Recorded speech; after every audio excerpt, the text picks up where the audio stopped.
Hello guys, welcome back to my channel and welcome back to my blog. তো আজকে আমি তোমাদের সাথে একটা রেসিপি শেয়ার করব, সেটা হচ্ছে চিকেন কষা। তাহলে দেখা যাক রেসিপিটা। আমি এখানে চিকেনটাকে সর্ষের তেল দিয়ে, লবণ দিয়ে আর দই দিয়ে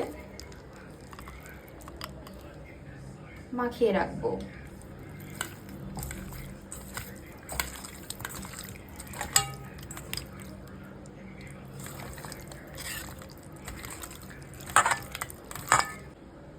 এখানে আমার চিকেনটাকে মাখানো হয়ে গেছে। এবার আমি চিকেনটাকে কিছুক্ষণের জন্য ঢাকা দিয়ে রেখে দেব।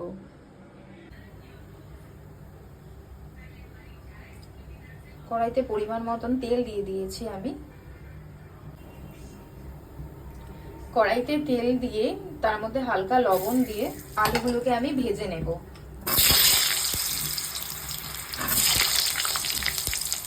আমার আলু ভাজা হয়ে গেছে। এবার আমি আলুটাকে তুলে নেব। আলুগুলো লাল লাল করে ভাজা হয়ে গেছে, এবার আমি আলুটাকে তুলে নেব।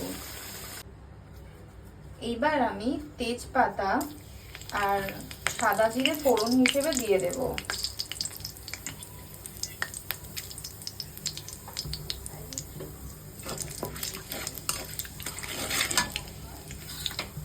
এবার আমি পেঁয়াজটাও দিয়ে দেব।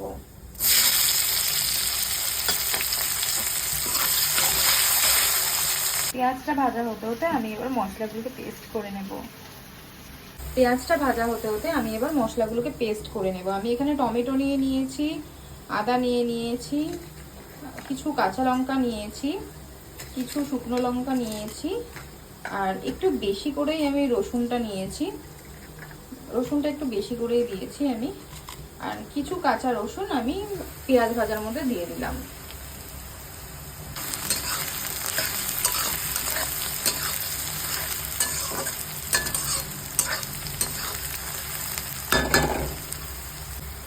পেঁয়াজটা ভাজা হয়ে গেছে, এবার আমি পেস্ট করা মশলাগুলো দিয়ে দেব।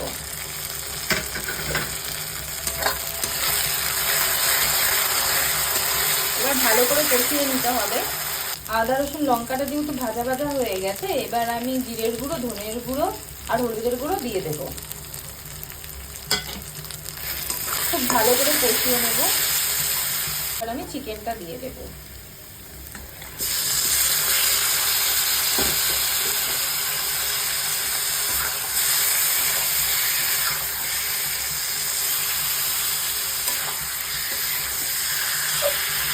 চিকেনটাকে দিয়ে এবার ভালো করে কষাতে হবে। চিকেন কষানো আমার হয়ে গেছে। এবার আমি আরেকটু ভালো করে আলু দিয়ে চিকেনটাকে কষিয়ে নেব। এখানে আমার চিকেন কষানো হয়ে গেছে, এবার আমি গরম জল দিয়ে দিচ্ছি। তোমরা চাইলে ঠান্ডা জলও দিতে পারো, কিন্তু আমি গরম জল দিলাম। গরম জল দিলে টেস্ট হয়। চিকেন রান্না আমার হয়ে গেছে, এবার আমি গরম মশলা দিয়ে নামিয়ে দেব।